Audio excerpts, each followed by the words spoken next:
Hello and welcome ulit.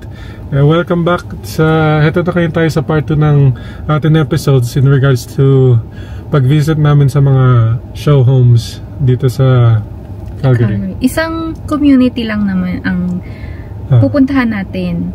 And ano ba gagawin natin?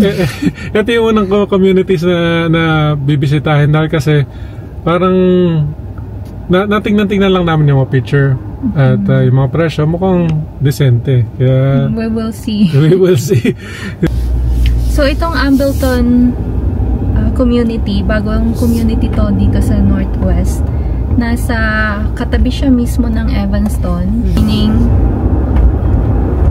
ano na siya, yung established community na siya. Kahit yung Ambleton hindi pa, pero may katabi ng established community. Kaya parang good siya, diba? And sa presyo, we'll see kung magkano ang bentahan doon. Napapatawa na lang ako kasi yung ano lang, yung mga recent posting, napakataas na talaga ng mga presyo ng bahay. So, presyohan naman, yung dati naming 750,000 na house. Nagtingin ako sa realtor.ca kung magkano na siya ngayon. Nasa 900 something na siya. So, within 3 years lang, grabe ang tinaas talaga ng appreciation ng value niya. Ng value niya. Kaya, sana hindi pa huli sa amin makakuha ulit ng bahay. Yes. Dream lang naman sa ngayon. Kasi, syempre, kailangan pang mag-ipon. Tapos, si Raiden ang priority din namin. So, yung Calgary naman talaga, lots of potentials para mag-expand, mag-grow, at dumating yung panahon na booming ulit dito. Saan? Ano? Hindi pa buo yun. Ayun yung show home. Yun. Doon. Yun yung field, ganyan. So, ganyan na yung tsura pala nung mga lupa dito bago mag-build yung mga builders. Mas patag lahat. That's 2 for sale.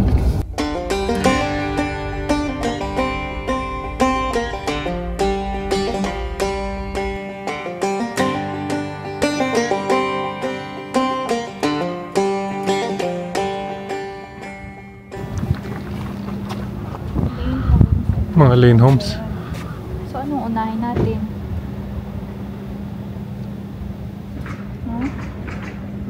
Some new sceneries. Yeah. So we sold it for $750. Now it's at $950 range, right? Yes. So it's crazy. Yeah, it is. And now we can't afford that house anymore. So we're looking. Hi, how are you? Good. Hi, Jenny. Nice to meet you. So kakatapos lang namin i-check yung J-Man Lane Homes.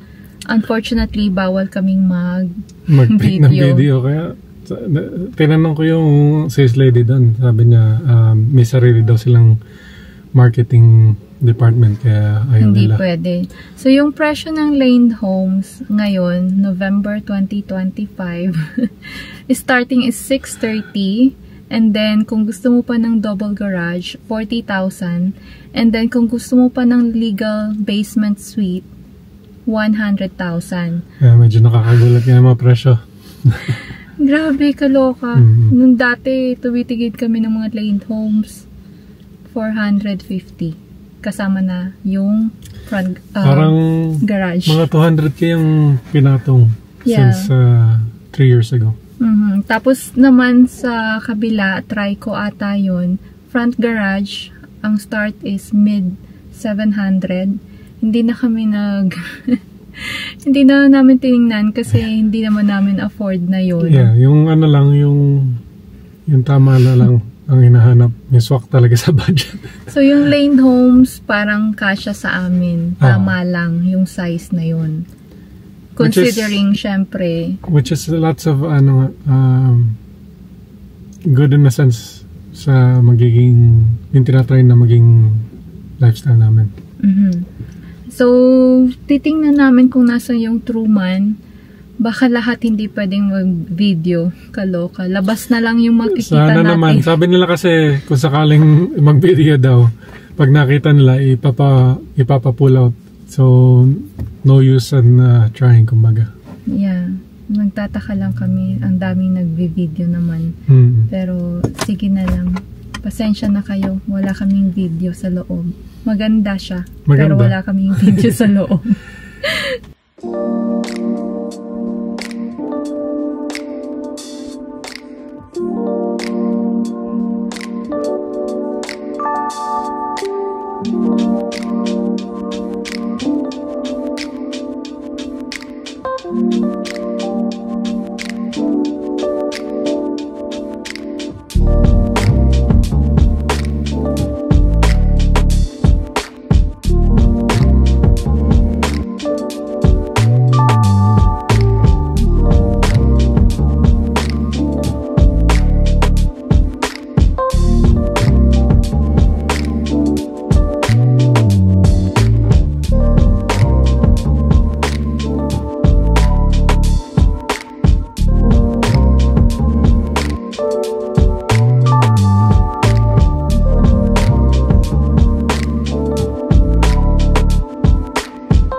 Malit na bonus rin. Napaka-liit kumpara sa dating tinitira namin, kaya nakapanibago.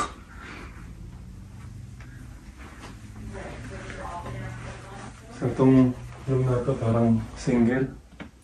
Siguro pwede itong gawin office din, kaya ito yung size niya.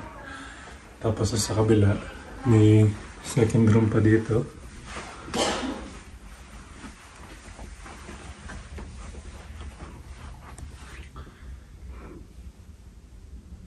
Wash and dryer dito sa top level.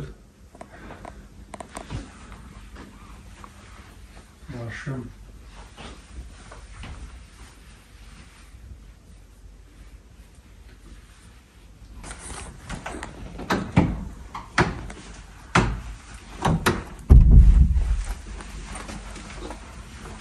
Medyo malaki-laki yung master dito compared sa Chayman.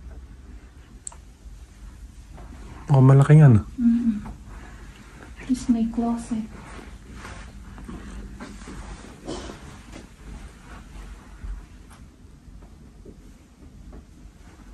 Ano siya? Closet. Walk-in closet? Kasya lang yung closet sa akin. Sabay ganun eh. Kinuha na naman lahat ng space. Washroom. Regular lang siya. Pero, yun, downgrade. It's either downgrade. Feeling downgrade kasi dati malaki talaga.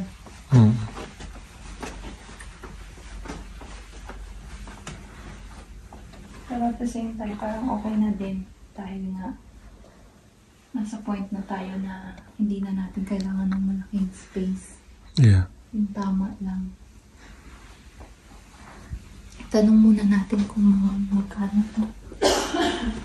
Sarap naman.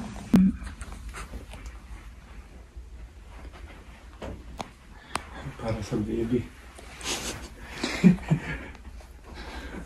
Hindi ko kasya dito. Pang baby na. Black and white naman. Baby. Gray tone pa. Black. Yeah. Second bedroom. So, nagtanong naman kami dito, November 2025. Meron silang dalawang specs. Mas maliit ito compared dun sa kabila. Kasi walang bonus room kung mapapansin mo, diba? Sa second room. Then, ito yung master bedroom. Nasa 611 ang starting dito.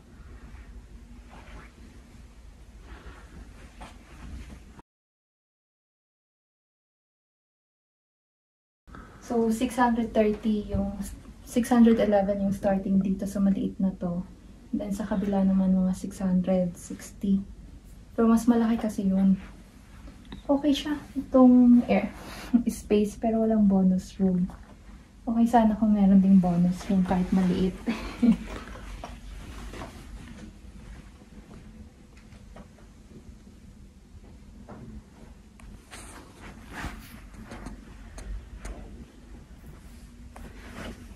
So, ito naman, meron silang walk-in closet. Okay naman yung size. Tama naman siya. Yeah. Okay naman. Depende lang sa kung magkano yung kaya namin ma-afford next year. Pero good na nagtitingin-tingin na tayo. At least may presyo na. So, at least makapag-canvas, kumbaga. Meron sila ngayong promo. So, yung garage, 34,000. Dun sa kabila, 40. So, tapos, 65 naman ata yung pagpagawa ng legal suite.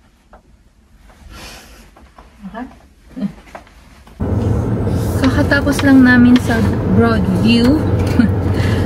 Sabi ni Alex, bago ba kayong builder? Kasi medyo ano sila, parang yung showhome parang regular na bahay lang na nakatayo na doon.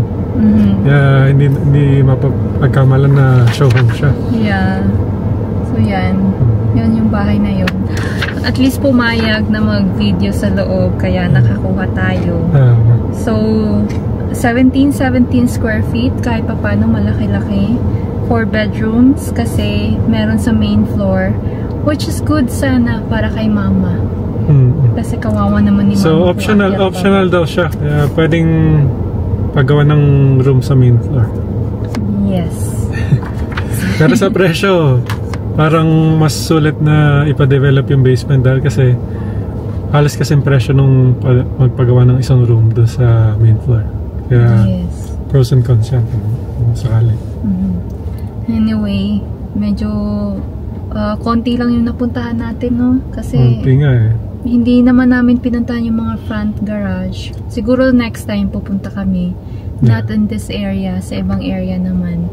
Para magka-idea lang talaga kasi market research. Yes, pero karamihan nasa 700s na. Sobrang taas na talaga ng mga bahay dito. Grabe, 200,000 ang tinaas. 3 years pa lang yun. Okay. So, sa ngayon, yun ang inabot natin ngayon. Hindi masyadong makakita ng mga show homes, pero at least may idea na tayo kung magkano yung mga starting point sa paligid, which is napaka-shocking din. Sobrang shock. Talagang sa square footage and sa presyo, parang wow. Yeah. But, yun nga, ganun talaga real estate, tumataas talaga. Yeah. Kaya kung maaari, hold lang kayo sa mga real estates, no? At kung option yun. Yes, iparenta nyo. Talagang definitely worth investing, kumbaga. Yes. So, yun na lang muna, guys. Thank you so much for watching. Please subscribe to our channel kung hindi pa kayo nakapag-subscribe. Ngayon ulit tayo ng panibagong mga show homes. So, I guess until next time. Bye! Bye!